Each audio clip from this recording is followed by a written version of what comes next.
রাসূলুল্লাহ সাল্লাল্লাহু আলাইহি ওয়াসাল্লাম বলছেন, ইয়া মা'শারাশ শাবাব মান ইসতাতা'a মিনকুম, হে যুবক সম্প্রদায়, যাদের বিবাহ করার ক্ষমতা আছে তোমরা বিবাহ করো। বিবাহ করার ক্ষমতা কি? বিবাহ করার ক্ষমতা হলো স্ত্রী পরিচালনা করার ক্ষমতা। বিবাহ করার ক্ষমতা কি? বিবাহ করার ক্ষমতা হলো শারীরিক ক্ষমতা। বিবাহ করার ক্ষমতা কি? বিবাহ করার ক্ষমতা হলো আর্থিক ক্ষমতা। তার মানে যখন আপনার বিবাহ করার সামর্থ্য আসবে তখনই আপনাকে বিবাহ করতেই হবে।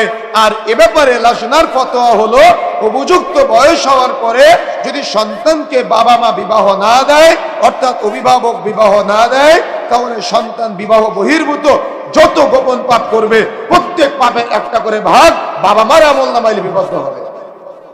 কথা বুঝেন না মনে হয়? কথা বুঝতে পেরেছেন? সন্তানকে বিবাহ না দিয়ে বাড়িতে বসিয়ে রেখেছেন, ছেলেকে বিবাহ দেন না, মেয়েটা চাকরি বাকরি করবে তারপরে মেয়েটাকে বিবাহ দিবেন। বা দেখা যাচ্ছে ছেলেটার উপযুক্ত বয়স হওয়ার পরেও আপনি ছেলেটাকে বিবাহ দিচ্ছেন না, কেন? রিজিকের চিন্তায়, যে আমার ছেলেটা বিবাহের পরে খাওয়াবে কি। আচ্ছা, আপনার দাদার বিয়ে হয়েছিল কত বছর বয়সে? আপনার দাদির বিবাহ হয়েছিল কত বছর বয়সে? আপনার নানার বিবাহ হয়েছিল কত বছর বয়সে? আপনার নানির বিবাহ হয়েছিল কত বছর বয়সে? তারা কি না খেয়েছিল? নাকি তাদের পরিবারের যে সুখ এবং শান্তি ছিল আজকে আমাদের সমাজের পরিবারগুলোতে ওই সুখ এবং শান্তি নাই? তাই না? কেন নাই? দিনকে মূল্যায়ন করেন নাই তাই। কেন নাই? দিনের মর্যাদা দেন নাই তাই।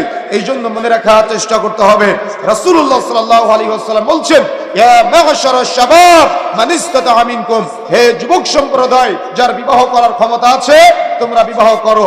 আবার বিবাহ করার ক্ষমতা মানে এটা না যে বিবাহের পরে সেলফি তুলে ফেসবুকে আপলোড করে দেওয়া। বিবাহ করার ক্ষমতা মানে এটা নয় যে বিবাহ করার পরে স্ত্রীকে মোটরসাইকেলের পিছনে নিয়ে রাস্তায় বেপরদায় ঘুরে বেড়ানো, রাস্তার মানুষকে দেখানো, এটা বিবাহ করার পরে গায়রত সম্পন্ন স্বামীর কাজ না।